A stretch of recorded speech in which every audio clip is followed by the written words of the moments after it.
왕이여, 그 해석은 이러하니이다. 곧 지극히 높으신 이가 명령하신 것이 내 주 왕에게 미칠 것이라.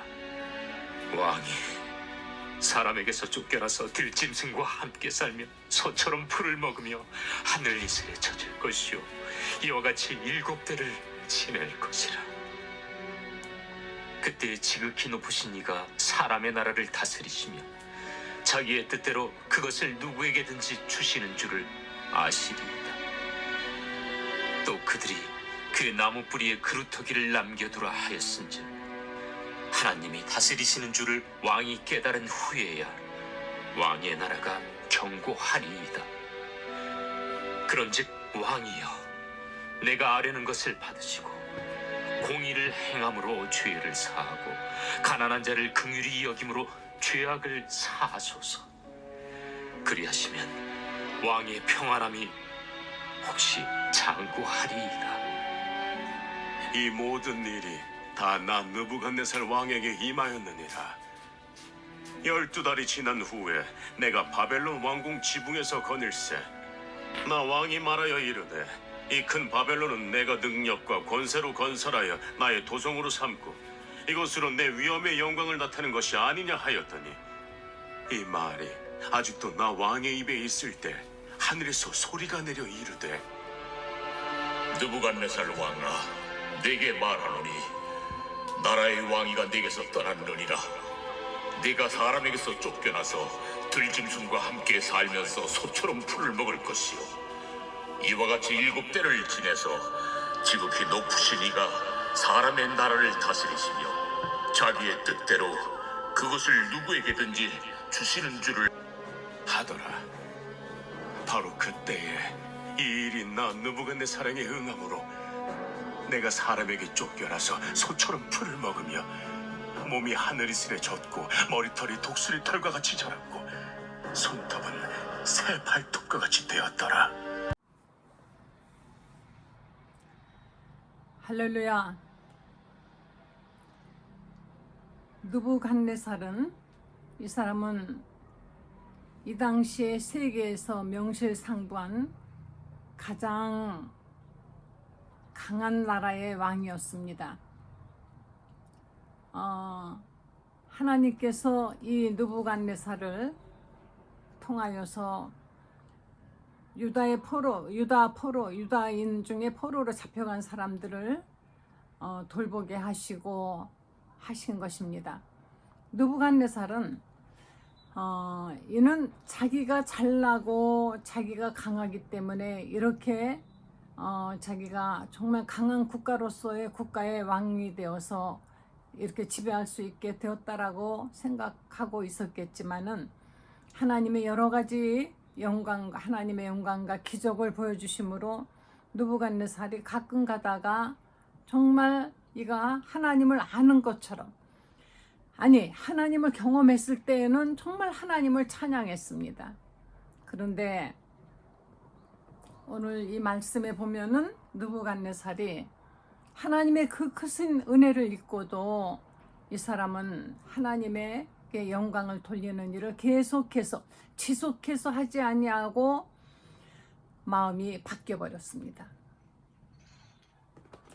사랑하는 성도 여러분, 우리가 사람이 하나님의 은혜를 받고 하나님의 축복을 받고 위기에서 모면하고 하면은 그 당시에는 뭐 모든 것을 목숨을 다 바쳐서 하나님께 드릴 것처럼 그렇게 말하고 또 그때 기분은 그렇지요. 그런데 조금 지나면 왜 그렇게 쉽게 잊어먹는지, 그리고 좋은 일이 계속 지속되면은 자기가 잘나고 뭔가 그래도 어딘가 내가 뭔가 자랑할 만한 구석이 있기 때문에, 뭔가 내가 자랑 구석이 있기 때문에 내가 이렇게 된 것이 아닌가 하고 우쭐거리고 자랑하고 싶어 합니다.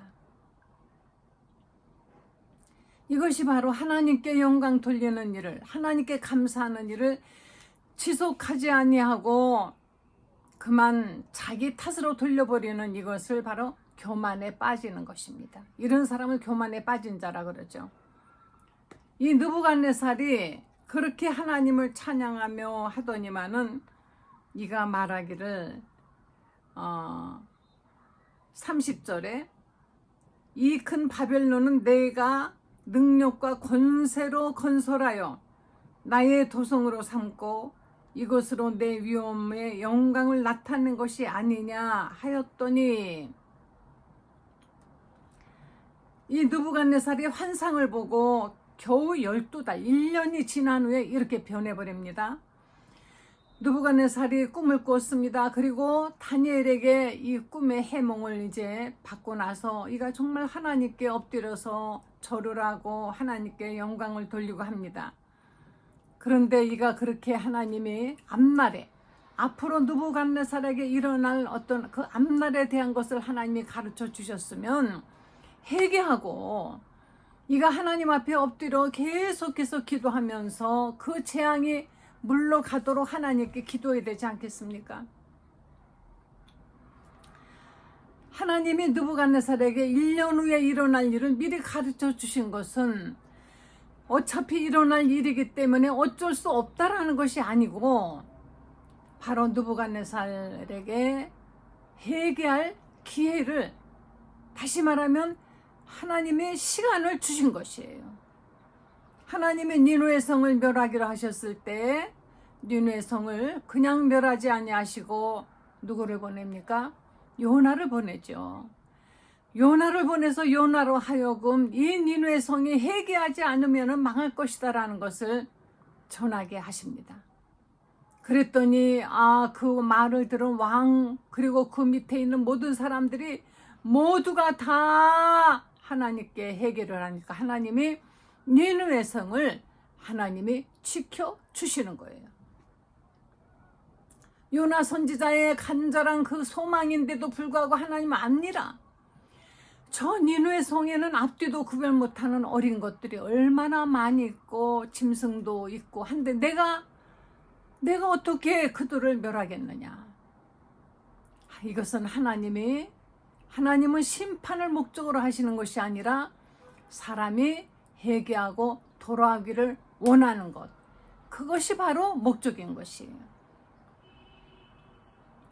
이런 어떤 선지자의 사명을 다 이제 한 그 요나는 어떻게든지 그래도 그 니느웨가 망하지 않을까 하고 산꼭대기에 가서 움막을 짓고 지켜보지만 하나님은 끝끝내 멸하지 않으셨습니다. 하나님께서 이 느부갓네살에게 다니엘을 시켜서 꿈을 꾸게 하신 다음에 다니엘로 하여금 해석하게 하신 것은, 앞으로 느부갓네살이, 바벨론이 어떻게 망하고 앞으로는 어떤 나라가 대신 이 바로 느부갓네살 그 바벨론보다도 더 큰 나라가 될 것이냐, 이것을 가르쳐 주시기 위해서, 그러니까 네가 회개하라, 바로 이건 것이에요. 그러나 느부갓네살이 그 하나님의 말씀을 듣고 딱 1년 후에, 오래 가지도 않습니다. 1년 후에 이가 12달이 지난 후에 29절에 보면은 지붕에서 거닐면서 말합니다. 이 큰 바벨론은 얼마나 그 바벨론의 궁이며 그 나라가 정말 아름다웠는지, 여러분 그 자기 아내를 위해서, 아내 아미피스를 위해서 공중 정원을 지었다고 하죠. 이것은 세계 7대 불가 사이의 하나입니다. 이게 사실인지 아니면 전설인지 모르지만 거의 증거는 없죠. 그 터전은 없어요. 그러나 공중에 마치 정원이 있는 것처럼 그렇게 공중 정원을 지어서, 이것은 지금도 그렇게 지을 수 없습니다. 7대 불가사의 중에 하나죠. 얼마나 아름답고 얼마나 화려했는지 아마 느부갓네살 자신도 보니까 너무 정말 굉장했나 봐요. 그러니까 하는 말이 뭐라 그럽니까? 이 내 위엄의 영광으로 된 것이 아니냐. 내 위엄과 영광은 오직 하나님께 돌려야만이 되는 것인데, 우리 사도행전에 보면은 헤롯이 사람들이 막 왕이요 하고 왕을 찬미하니까는 헤롯이 교만하여졌다 그랬습니다. 그랬더니 금방 벌레가 그 헤롯의 몸을 파먹어서 죽게 되었다. 너무 이거 어마어마하고 무섭죠. 영광을 하나님께 돌리는 것이 아니라 자기 자신에게 돌리고 자기 자신이 잘났다고 하는 것, 하나님은 너무 싫어하십니다. 다윗이 일개양치기였는데 하나님이 다윗을 사랑하셔서 다윗을 이스라엘의 왕을 만드시고 나중에 유다까지 다 통일 바로 유다 왕국의 왕으로 만드시고 다윗으로 하여금 세상에 부족한 것이 없게 하나님이 주시지 않습니까? 그런데 다윗이 그만 교만하여서 자기 부하의 아내가 목욕하는 것을 보고 그것마저 뺏어서 자기 것을 만들려고, 이게 뭡니까? 하나님을 두려워하지 않은 것이죠. 하나님을 두려워했다면 감히 어떻게 그렇게 충직한 부하를 일부러 전쟁터 가운데 나가 죽게 하고 그 아내와 간통한 것을 숨기고 아내를 자기 마누라로, 자기 아내로 삼겠습니까? 아무도 모르는 줄 알았는데 하나님은 아셨습니다. 그 정도쯤이야 뭐 내가 이 나라의 왕인데 그 정도가 뭐가 그렇게 대단한 것이냐 했는지 모르겠죠. 우리는 바로 그게 문제입니다. 이 정도쯤 이거야 뭐 그렇게 큰 잘못이냐. 그때 나단이 와서 말하지 않습니까? 어떤 사람에게, 부자에게는 양이 99마리 있고 가난한 사람은 1마리가 있습니다. 그런데 자기 친구가 왔을 때 이 부자가 가난한 사람이 1마리를 뺏어다가 그것을 잡아서 대접했습니다. 말이 됩니까? 말이 안 되죠. 그죠? 우리 누가 그런 사람 있으면 뭐 이런 사람이다 해서 벼룩이 간을 내먹지 이런 뭐 하겠죠. 다윗도 똑같았습니다. 그놈이 어떤 놈이냐? 당장 데려다가 한마디로 능지처참하라는 것이. 다윗이 어쩌면 그렇게 몰랐을까? 자기가 저지른 짓은 어찌 그렇게도 몰랐을까? 우리 정말 이상하죠? 우리 마음에 자만이 들어오고 교만이 들어오고 자기가 잘났다고 생각하고 하나님의 영광을 생각하지 않는 순간 우리는 눈이 멀어버리고 모든 것이 다 하나님을 알지 못하고 그렇게 교만해져서 자기를 못 보는 인간이 돼버리는 것이에요. 우리가 예수님을 믿는 것은 뭡니까? 그냥 예수 무슨 어나더 네임, 그냥 무슨 다른 이방신의 이름을 부르듯이 예수 이름을 부르는 게 아니죠. 예수를 알게 되면은 나를 알게 되지 않습니까? 예수도 알기 원하면 성경을 잘 외우라는 것이 아니에요. 크고 더 넓은 은혜와 대속해 주실 사랑을, 내 죄를 위해서, 다시 말하면 내 죄가 어떻다라는 것을 알게 되는 것이 예수를 아는 것입니다. 우리가 믿음이 좋아진다라는 것은 무엇입니까? 나를 점점 더 많이 알아가는 것이에요. 내가 형편없이 나약하고 정말 죄인이고 나는 정말 어쩔 수 없는 인간이다라는 것을 깨달으면 깨달을수록 우리는 하나님을 의지할 수밖에 없는 믿음의 사람이 되는 것입니다. 다윗이 그렇게도 자기를 모르고 다른 사람이 이른 줄 알고 큰소리 쳤을 때 나단이 뭐라고 했습니까? 감히 그 당시에 왕에게 내가 바로 그 사람이라, 내가 바로 그런 인간이라는 것입니다.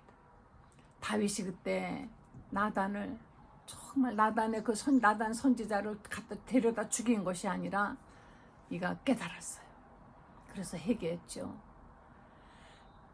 바로 이 느부갓네살은 이방신을 섬기는 나라의 왕이지만 이렇게 거대한 왕국을 하나님이 강하게 하여서 바로 유다를 망하게 하고 유다의 청년들을 데려오고 이렇게 해서 유다인들을 거기서 벼슬자리도 주고 지내게 한 이유는, 사실은 하나님께서 유다를 70년 동안 하나님이 시험하시고 이들에게 고통을 주어서 다시는 이전과 같은 죄를 짓지 아니하고 하나님을 찾게 하기 위해서,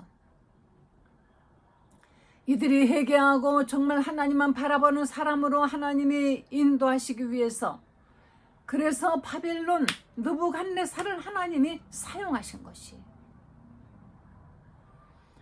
그런데 느부갓네살은 그것이 자기가 잘난 줄 알고, 하나님은 느부갓네살을 축복해 주시기를 정말 원하십니다. 그래서 환상을 보여주십니다. 앞으로 일어날 일에 대해서, 앞으로는 어떤 나라가 너를 네 이 나라를 이제 정복할 것이고, 그 다음에는 결국에는 로마까지 하나님이 보여주시면서 느부갓네살이 더 겸손하게 하나님의 영광 나타내며 살기를 원했지만은, 이는 불과 1년 만에 이가 교만해졌습니다. 그래서 이와 같이 내 영광, 내 위엄, 이렇게 내 위엄과 영광이 아니더냐 하였는데, 이 말이 떨어지기 무섭게 31절 보시면, 이 말이 아직도 나 왕의 입에 있을 때 하늘에서 소리가 내려 이르되, 느부갓네살 왕아, 내게 말하노니 나라의 왕위가 내게서 떠났느니라. 그 말이 떨어지기가 무섭게 네 모든 영광은 이제 너에게서 떠나갔다. 여러분, 우리 말 조심해야 돼요. 말이라도, 다시 말하면 말이라도 교만하면 안 됩니다. 말이라도 하나님의 영광을 자기가 가지려고 하면 안 돼요. 너무 지나치게 칭찬을 사람들이 하죠. 사람들이 또 지혜로운 사람은 칭찬만 해주는 사람을 멀리합니다. 그러나 미련한 사람은 충고해주는 사람은 싫어하고 칭찬해주는 사람과만 늘 돌아다녀요. 칭찬은 들으면 자기가 뭐 같거든요. 우월해지거든요. 왠지 자기가 잘난 것 같고, 그런 착각에 빠지지만 그런 줄 압니다. 그러나 진정한 참 진리를 말해주는 사람은 왠지 밉죠. 그래서 그런 사람을 멀리합니다. 그러나 우리가 정말 지혜로운 사람은 자기에게 정말 뼈를 깎는 아픔이 오더라도 바른 말을 해주는 사람. 하나님의 이 견고함을 다니엘이 그 꿈을 통해서, 하나님께서 꿈을 통하여 해몽하게 하시면서 경고를 주셨지만은, 이 경고를 듣지 않은 느부갓네살은 자기 입에서 말이 떨어지자마자 하늘에서 소리가 들려서, 이제 네 영광은 떠났다.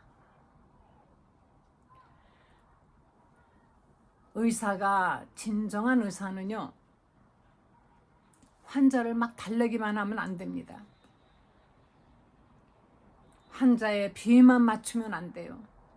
그리고 그 사람의 상태를 확실하게 말해줘야 합니다. 우리나라에서는 요새는 암을 이제는 거의 고치지만, 얼마 전에는 암이 걸리면 의사가 말을 못했어요. 왜? 암 걸렸다 그러면 막 화를 내고, 또는 어떤 사람은 너무 낙심하고, 또는 가족들이 의사 멱살을 쥐고 왜 흔들어요? 나 진짜 알 수가 없는 사람들이에요. 아니, 의사는 암을 암이라고 말해줘야죠. 죽을 병이면 죽을 거라고 가르쳐줘야죠. 그런데 네가 살려내라고 의사의 멱살을 붙들고 흔드는 그런 정말 몰상식한 사람을 저는 다 봤습니다. 그러니까 말을 못하고 그냥 꿍꿍꿍꿍대고 하는 그런 것들을 볼 때, 외국에서는 안 그래요. 암이면 분명히 암이라고 말해주고, 어느 정도이고 얼마 정도만 살 수 있다, 혹은 어떻게 하면 되고 어떻게 하면 안 된다, 이런 것을 정확하게 이성적으로 논리적으로 얘기를 해줍니다. 그게 위협하는 것도 아니고 협박하는 것도 아니고 거짓말하는 것도 아니고, 그냥 정확하게 말해주고, 그가 그 말을 듣고 의사의 말대로 해서 낫는다 하면 그대로 해보세요. 그럼 낫지 않습니까? 물론 100% 아닐 수도 있지만, 하나님의 말씀을 올바로 전하는, 바르게 전하는 사람 요즘 보기 힘들지 않습니까? 듣기 좋은 얘기만 해요. 교회 가면 너무 듣기 좋습니다. 기왕이면 같은 말이라도 듣기 좋게만 해주니까 자극이 덜해요. 그런데 듣기 좋게 하는 게 목적이 아니라 회개하고 돌이키게 하는 정말 담대하고 확실하고 날카로운 하나님의 말씀을 전해야 됩니다. 하나님의 말씀은 히브리서에 그렇게 말씀하지 않습니까? 히브리서 4장에 하나님의 말씀은 살았고 원동력 있어 좌우의 날이 선 어떤 검보다도 예리하여 사람의 영과 혼과 골수를 찔러 쪼개기까지 한다. 하나님의 말씀은 좌우의 양날의 칼이라는 것입니다. 그래서 이걸로 이 칼은 찔르는 데 목적이 있는 것이죠. 다시 말하면 우리가 찔림을 당한다는 것입니다. 말씀을 들으면 찔려야 돼요. 말씀을 들으면 정말 아파야 돼요.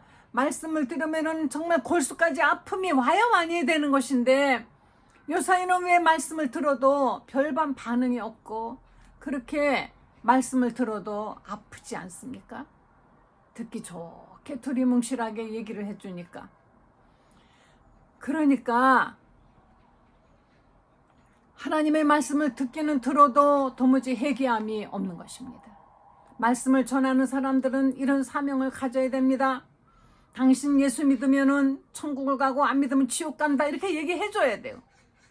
그런데 교회 나오면 말이죠. 얼마나 좋은지 아세요?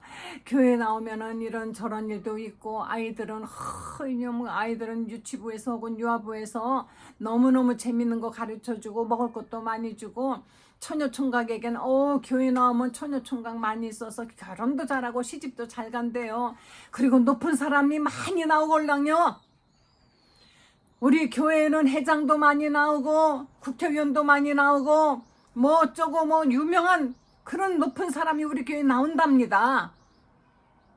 그래서 그런 사람들과 한 서클이 되어서 모임도 자주 갖고 하면은 어려울 때 부탁하면 다 되고요. 뭐 이런 식으로 어떤 그런 유혹을 하는 유혹이죠. 그런 이게 복음입니까? 교회는 더 이상 자랑할 것이 예수밖에는 더 이상 자랑할 것이 없어야만이 되는 것이에요. 왜 예수 말고 다른 사람을 자랑합니까? 왜 예수 말고 다른 어떤 모임을 자랑합니까? 왜 예수 말고 목사님을 자랑합니까? 물론 목사님이 그런 좋은 말씀 전하고 양들을 잘 양육하면 훌륭하죠. 그 이상은 할 필요가 없는 것입니다. 잘났거나 못났거나 이런 것들을 왜?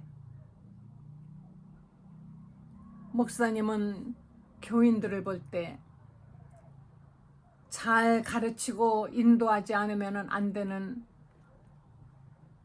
어린 양 그 이상도 그 이하도 아니래야만이 되는 것 아닙니까? 그런데 교회 나가면 어찌하여 그 사람의 배경에 그렇게도 관심이 많습니까? 집안이 어떠냐에 왜 그렇게 관심이 많습니까? 교회가 왜 이렇게 타락을 했습니까? 교회가 왜 이렇게 세속적이 돼버렸습니까? 교인들이 어째서 그렇게 세상 것을 좋아하는지, 어째서 그렇게 세상 부귀영화를 좋아하고 세상에 있는 사람을 그렇게 좋아하고 명예를 그렇게 좋아하는지, 예수만을 전해야 돼. 말씀은 오직 살아서 운동력이 있어 혼과 영과 골수를 찔러 쪼개버리고 정말 말씀을 들을 때 완전히 부서져야 되는 것입니다. 이 느부갓네살이 하나님의 말씀을 듣고도 이가 교만하여서 오직 모든 영광을 자기에게 돌렸을 때 그 입이 떨어지자마자 그 말이 끝나기도 전에 하나님은 느부갓네살을 벌 주십니다. 그래서 느부갓네살이 어떻게 되냐면요, 정말 끔찍한 저주를 받습니다. 이 사람이 거기 4장 33절에 보면은 이가 소처럼 풀을 먹으며 몸이 하늘 이슬해졌고 머리털이 독수리 털과 같이 자랐고 손톱은 새 발톱과 같이 되었더라. 32절에 보면은 사람에게서 쫓겨나서 왕위에서 쫓겨나는 일이 생깁니다. 왜? 미쳐버리거든요. 자기 정신을 잃어버려요. 다시 말하면 정신병자가 됩니다. 갑자기. 들짐승과 함께 살며 소처럼 풀을 먹고. 그러니까 아무리 왕이라 하더라도 미친 사람을 누가 왕으로 추대하겠습니까? 이가 잠시 미친 사람이 되어서 7년 동안이나 정신질환을 앓고 왕 노릇도 제대로 하지 못하고 아마 어디 갇혀 있었는지 쫓겨나서 들에 있었는지 형편없는 생활을 하다가 이가 7년이 찼을 때 34절에 나 느부갓네살이 하늘을 우러러 보았더니, 하늘을 우러러 본다는 것이 무엇입니까? 하나님을 바라봤다는 것이에요. 정신이 나가가지고 있는 중에 어떻게 정신이 돌아온 때가 있었나 봐요. 하늘을 우러러 이가 회개한 것이나, 우리가 하늘을 우러러 본다는 것은 회개한다는 뜻인 것입니다. 하늘을 우러러 이가 보았더니 내 총명이 다시 내게로 돌아온지라 내가 지극히 높으신 이에게 감사하며 영생하시는 이를 찬양하고 경배하였으니 그 권세는 영원한 권세요 그 나라는 대대에 이르리로다. 다시 그 총명이, 하나님의 총명이 돌아왔다 그랬어요. 사랑하는 성도 여러분, 여러분이 지금 총명이 있어서 이 설교도 들을 수 있고 깨달을 수 있고 또 성경도 읽을 수 있고 길도 찾아다닐 수 있고 사리 분별할 수 있고 한 것이 우리 안에 하나님의 총명을 거두어 가지 않으셨기 때문이라는 걸 아시기 바랍니다. 여러분, 치매라는 그 놀라운 병이 있지 않습니까? 그 무서운 병에 걸리면 제일 먼저 뭐가 어떻게 돼요? 벌써 총명이 사라집니다. 기억력이 사라집니다. 가까운 자식도 못 알아봅니다. 길은 물론 못 알아보고, 치매 걸린 분은 나가면 그냥 길 잃어버려요. 아무 생각이 없어요. 그냥 나무 토막처럼. 이 무서운 병이 바로 총명이 사라졌기 때문에 매일매일 성경 읽으시고 기도하시고 하신다면 하나님은 총명을 유지시켜 주실 것이라고 믿고 매일 하나님께 영광 돌리세요. 하나님, 오늘도 내가 이렇게 정말 총명하게 살아있는 것은 하나님의 축복입니다. 하나님께 영광 돌립니다. 내 자식이 공부 잘하는 거, 내 머리 닮아서 공부 잘해. 그러지 마세요. 하나님의 총명이 있기 때문입니다. 하나님이 지혜를 주셨기 때문입니다. 모든 것을 다 하나님께 영광 돌리시는 사랑하는 성도 여러분 되시기를 예수 이름으로 간절히 축원드립니다. 오늘 이 말씀을 하나님께서 여러분들에게 주신 것은 시간을 주신 것입니다. 회개하고 하나님께 영광 돌리는 삶을 사시기를, 언제까지나 하나님의 영광을 드러내시기를 간절히 축원드립니다. 기도하시겠습니다. 하나님, 감사합니다. 하나님, 모든 영광 하나님께 돌립니다. 오늘도 이렇게 우리가 온전한 정신을 가지고 하나님의 말씀을 듣고 기도할 수 있는 것, 이 모든 것이 다 하나님의 은혜입니다. 행여 우리가 잘났다라는 교만한 생각하지 않게 하시고, 행여 내가 너무 잘났다라고 하는 교만한 말을 입 밖에 내지 않도록, 그 누추한 말은 입 밖에도 내지 말라 하셨사오니 하나님께 영광되지 아니하는 말은 입 밖에 내지 않게 하옵시고, 언제나 하나님께서 기뻐하시고 사랑하시는, 하나님께 영광 돌리는 말을 하는 저희들 되게 하여 주시옵소서. 하나님께 모든 영광 돌리며 감사드리며 예수 이름으로 기도했습니다.